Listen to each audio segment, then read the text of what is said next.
Welcome to Comic Toy Reviews. I'd like to share with you a really cool book called The Amazing Fantasy Omnibus.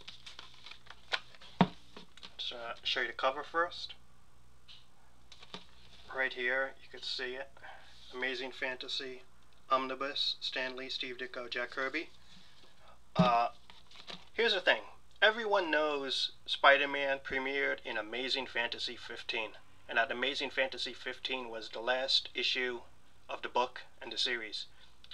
Well, the question is, what happened to the first 14 issues?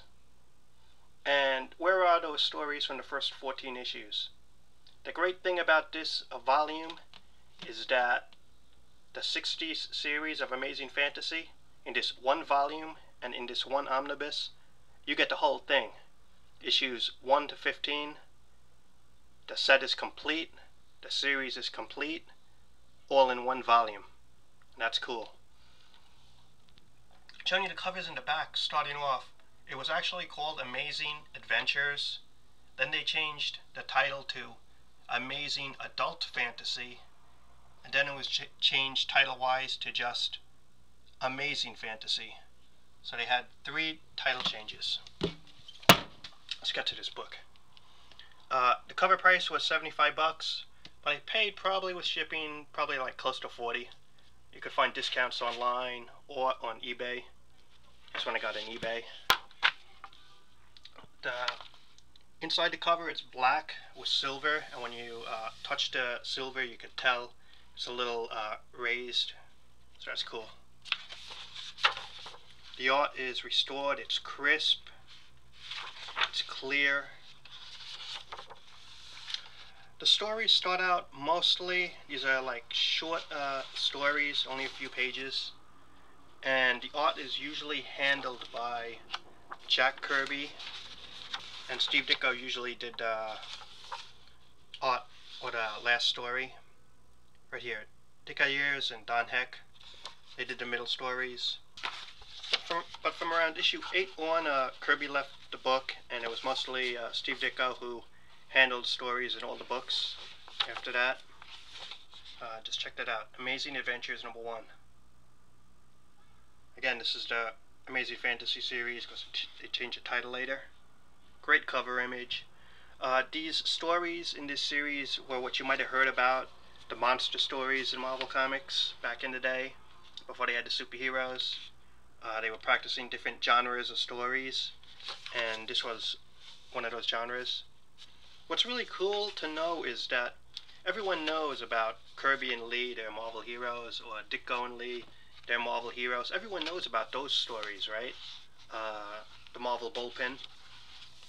What everyone doesn't know is that those same creators before the Marvel Age of Comics created a ton of stories for Marvel Comics that have barely been or have never been reprinted.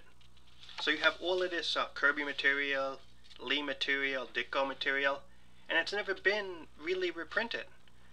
Very few issues have been, but there is a ton of material out there, and in my opinion, Marvel Comics is missing the boat by not publishing that material and putting it out in volumes like this.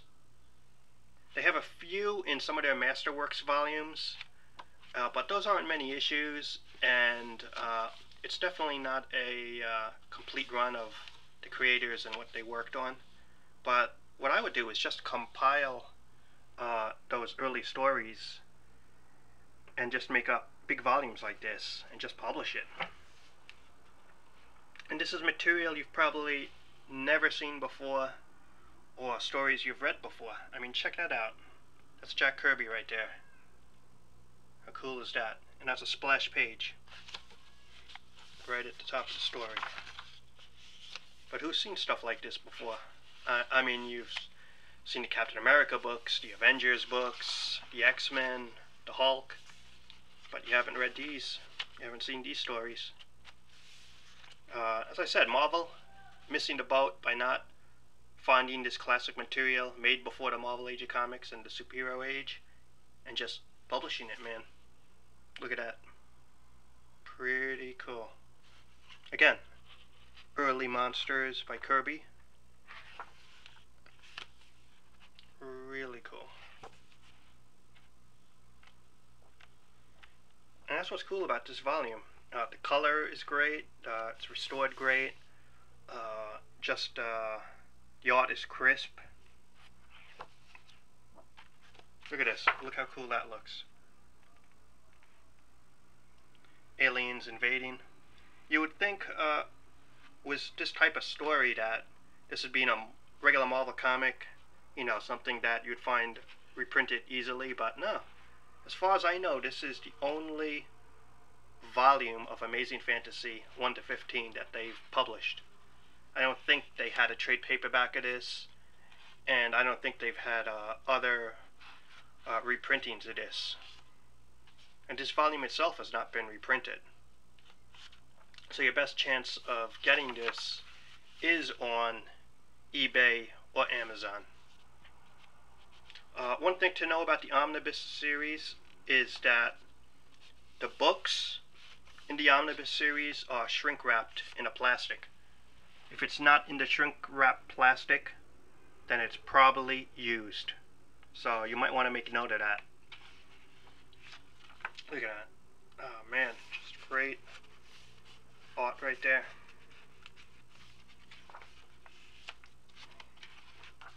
I'm not going to ruin the stories. The stories are short, like 5-page to 8-page twists, twist endings, stuff like that. So like Twilight Zone inspired. But again, you're talking 3 great Marvel creators, early work. All of this stuff is before the Marvel Age of Comics. There's some really nice short stories in here. I'm not going to ruin it. And really cool. And the only thing you have to know is that in Amazing Fantasy 15, yeah, you get the Spider-Man origin reprinted again, and you've seen it before. But outside of that one part of the story, everything else you've probably never seen before, read before. So it's all new to you. I've never seen that before. I'm just going to forward it right to Amazing Fantasy 15. Because what a lot of people don't know is that, sure, you know the Spider-Man story, but there was like three other stories in that book of Amazing Fantasy 15 that have rarely been seen or published. The Spider-Man story in that book wasn't the only issue, even though it's by far the most famous and the other stories didn't last. But there was other stories in that volume. I mean, other stories in that issue. Check that out. Really cool shot of a mummy. So that's it.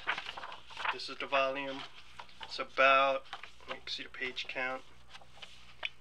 It's about 400 pages total. So you got around 400 pages.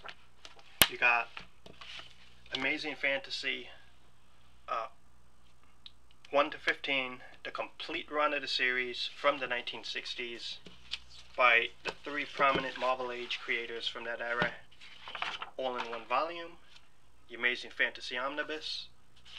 They had 2 different covers. One is based on the comic art, and one is a recreation by a modern artist. Usually like the original intent of the original creators and not the modern artist's take on it. But either way, the contents are the same inside. If you see this volume, definitely would highly recommend it for any Marvel Comics fan or fan of early Marvel stories. And that is the Amazing Fantasy Omnibus. It hasn't been reprinted, and I don't think the stories have been published in trade paperbacks, so this is the only chance to get it, and it's worth tracking down. Thanks for watching. Talk to you later.